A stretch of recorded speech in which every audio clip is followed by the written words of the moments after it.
আসসালামু আলাইকুম, welcome to গ্রামের রান্না বান্না।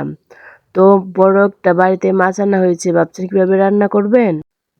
তাহলে আপনার জন্য এই রেসিপিটা। তো দেখুন কতটা সুন্দর হয়েছে ও কতটা লোভনীয় হয়েছে।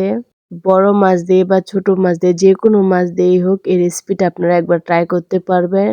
অনেকটাই টেস্টি হয়, অনেকটাই মজাদার হয়। তো চলুন এখন আমরা মূল রেসিপিতে যাই। তো এখানে আমি কয়েকটা কাঁচা টমেটো নিয়ে নিয়েছি এবং ২টা পাকা টমেটো নিয়েছি।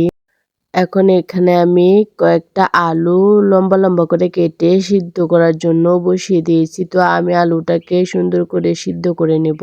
তো যখনই হাফ সিদ্ধ হয়ে যাবে এ পর্যায়ে আমি কেটে রাখা কাঁচা টমেটোগুলো এখানে দিয়ে দেব। টমেটোগুলো সিদ্ধ করে নেওয়ার কারণ হলো টমেটো কিন্তু অনেকটাই টক টক হয় এই কাঁচা টমেটোগুলো। তো এভাবে সিদ্ধ করে পানিটা ফেলে দিলে আর টক টক ভাবটা বেশি থাকবে না। টমেটোর টক পানিটা চলে যাবে। তো আর আলুটা আগে হাফভাবে সিদ্ধ করে নিয়েছিলাম, কারণ আলু আর টমেটো একসাথে দিলে আলুটা কিন্তু একদম সিদ্ধ হবে না। তো আমার সিদ্ধ করা শেষ, আমি উঠিয়ে নেব। এখন আমি একটা কড়াইতে দিয়ে দিয়েছি তেল, তারপর দিয়ে দিয়েছি অল্প একটু পেঁয়াজ কুচি দিয়ে এখন আমি পেঁয়াজ কুচিটাকে লাল করে ভেজে নেব। তো আমার পেঁয়াজ যখন লাল লাল করে ভাজা হয়ে যাবে এখানে আমি কাঁচামরিচ আর লাল যে ২টা টমেটো কেটে রেখেছিলাম এই টমেটোগুলো এখন আমি দিয়ে এখন আমি মশলা দিয়ে দিব। এখানে আমি ১ চামচ হলুদের গুঁড়া দিয়ে দিচ্ছি। তারপর দিয়ে দিব ১.৫ চামচ মরিচের গুঁড়া দিয়ে এখন আমি এটা সুন্দর করে নেড়েচেড়ে নেব।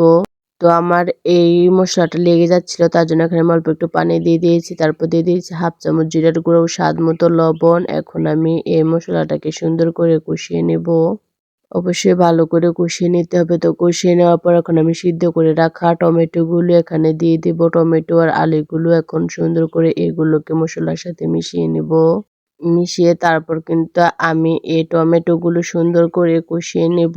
অবশ্যই আমি সবসময় বলি সব রান্নার ক্ষেত্রেই আপনার যত ভালোভাবে কষাবেন ততই তরকারিটা মজা হবে। তো এ পর্যায়ে আমি অল্প একটু পানি দিয়ে তারপর একটা ঢাকনা দিয়ে কিন্তু ঢেকে দিয়েছি। আর এদিকে আমি মাছগুলো সুন্দর করে ভেজে নেব। তার জন্য এখানে আমি নুন হলুদ দিয়ে মেখে নিচ্ছি।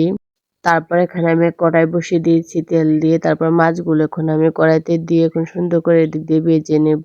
আর এদিক দিয়ে কিন্তু আমি কষিয়ে নিচ্ছি তরকারিটা।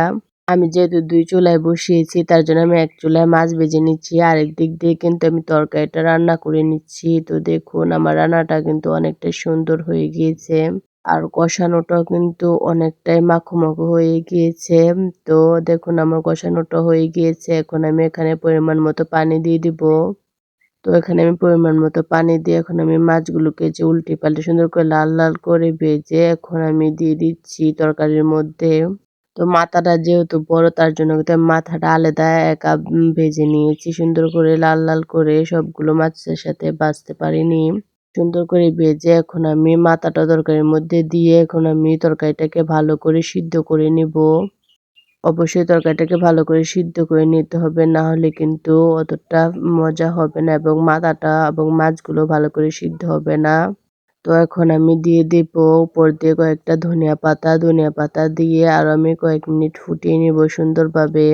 তো এই পর্যায়ে আমার রান্নাটা হয়ে গিয়েছে, আমি একটা বাটির মধ্যে বেড়ে রেখে দিচ্ছি। দেখুন আমার রান্নাটা কতটা সুন্দর হয়েছে এবং কতটা লোভনীয় হয়েছে, চাইলে আপনারাও বানিয়ে ফেলতে পারবেন। তো যদি আমার ভিডিওগুলো ভালো লেগে থাকে তাহলে সাবস্ক্রাইব করে আমার পাশেই থাকবেন, তাহলে এরকম আরও নতুন নতুন ভিডিও পেয়ে যাবেন। তো ভালো থাকবেন, সুস্থ থাকবেন। আল্লাহ হাফেজ।